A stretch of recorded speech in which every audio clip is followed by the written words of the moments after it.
नमस्कार। देश की तमाम फटाफट खबरों में आपका स्वागत है। खबरों के लिए आपसे निवेदन कि यदि आपने हमारे चैनल को सब्सक्राइब नहीं किया तो कृपया करके आपके अपने चैनल को सब्सक्राइब करना ना भूलें।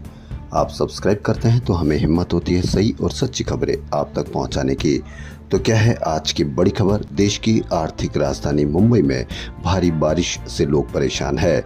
लोकल ट्रेनों में बारिश ने ब्रेक लगा दिया। विद्या विहार और मुलुंड के बीच अप और डाउन लोकल लाइनों पर भारी बारिश और जल भराव के कारण लोकल ट्रेन की सर्विस को रोकना पड़ा। Bhandup Nahor down local line पर भी भारी जल भराव देखने को मिला। कांजूर मार्ग और विक्रोली के बीच अप और डाउन लोकल लाइनों पर 30 किलोमीटर प्रति घंटे की गति का प्रश्नगत आदेश लगाया गया है। इजराइल लेबनान पर हिजबुल्लाह के ठिकानों पर बड़े हमले की तैयारी में है। बताया जा रहा है कि इस हमले को लेकर तैयारियों को आखिरी रूप दिया जा रहा है। इजराइल ने अपने सैनिकों से हिजबुल्लाह के खिलाफ बड़े ऑपरेशन के लिए तैयार रहने को भी कहा है। तो इन हमलों से क्या तीसरे विश्व युद्ध के मुहाने पर खड़ी है दुनिया? इजराइल ने लेबनान पर जमीनी हमले के दिए संकेत, बाइडेन ने भी चेताया है। अग्रवाल समाज का नाम वोटिंग लिस्ट से काटने के बयान से जुड़े मानहानि के मामले में दिल्ली के पूर्व मुख्यमंत्री अरविंद केजरीवाल और वर्तमान मुख्यमंत्री आतिशी ने दिल्ली हाई कोर्ट के फैसले को सुप्रीम कोर्ट में चुनौती दी है। केजरीवाल और अन्य नेताओं के खिलाफ निचली अदालत में चल रहे मानहानि के मुकदमे को रद्द करने से दिल्ली हाई कोर्ट ने इनकार कर दिया था। केजरीवाल और आतिशी की याचिका पर सुप्रीम कोर्ट 27 सितंबर को सुनवाई करेगा। तिरुपति से उठा लड्डू विवाद अब थमता नहीं दिख रहा है। इस मुद्दे पर जहां सियासी दल एक दूसरे को घेरने पे लगे हैं, वहीं साउथ इंडस्ट्रीज के जाने माने एक्टर भी अब इस मुद्दे पर आमने सामने आ चुके हैं। एक्टर से नेता बने पवन कल्याण ने लड्डू के लिए इस्तेमाल किए जाने वाले घी में कथित तौर पर गोमांस की चर्बी, मछली के तेल और सूअर की चर्बी के रूप में पशु वसा के अंश पाए जाने के बारे में बात की थी। उनके इस बयान पर प्रकाश राज, जो जाने माने एक्टर है, उन्होंने कहा कि वो राज्य में सत्तारूढ़ दल का हिस्सा है और ऐसे में उन्हें सांप्रदायिक तनाव को बढ़ावा देने के बजाय मामले की जांच पर ध्यान देना चाहिए।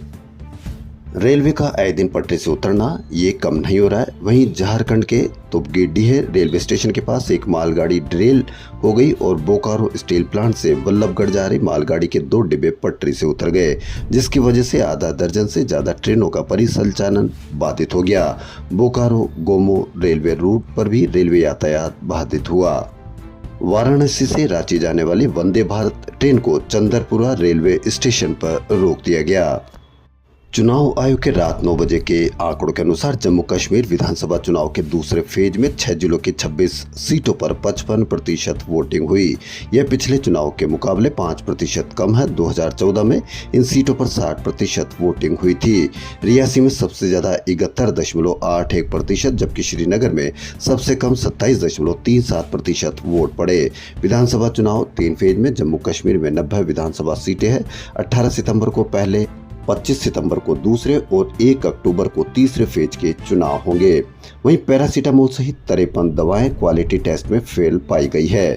इनमें मल्टीविटामिन, एंटी फंगल, शुगर और ब्लड प्रेशर की दवाओं के अलावा एंटीबायोटिक्स भी शामिल है।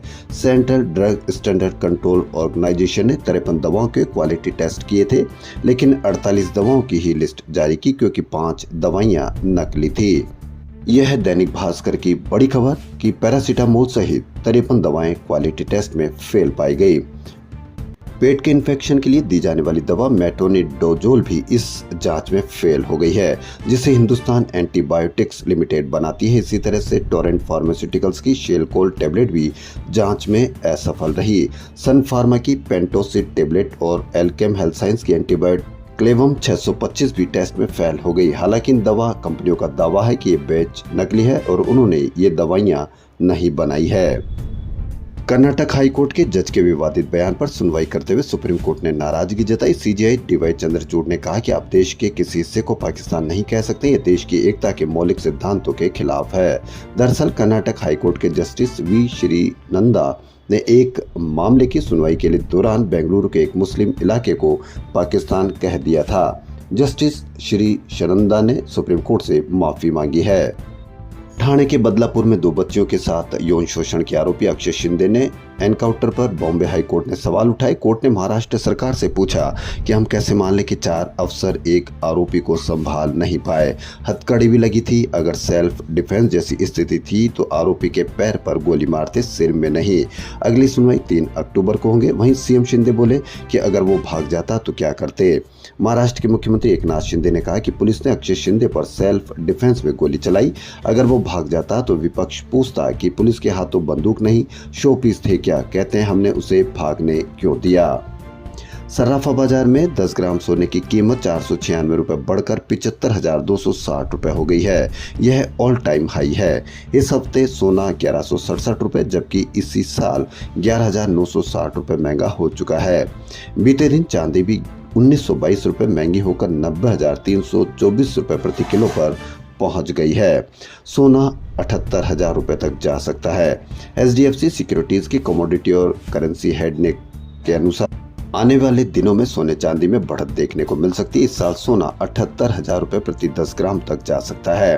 वहीं चांदी भी 1 लाख रुपए प्रति किलोग्राम तक पहुंच सकती है। विदेश मंत्री एस जयशंकर ने चीन के साथ 75% विवाद हल होने वाले अपने बयान को लेकर सफाई दी। उन्होंने न्यूयॉर्क में कहा कि मैंने ये बात सिर्फ सैनिकों को पीछे हटने के संदर्भ में कही थी। चीन के साथ दूसरे मुद्दों पर अभी भी चुनौती बनी हुई है।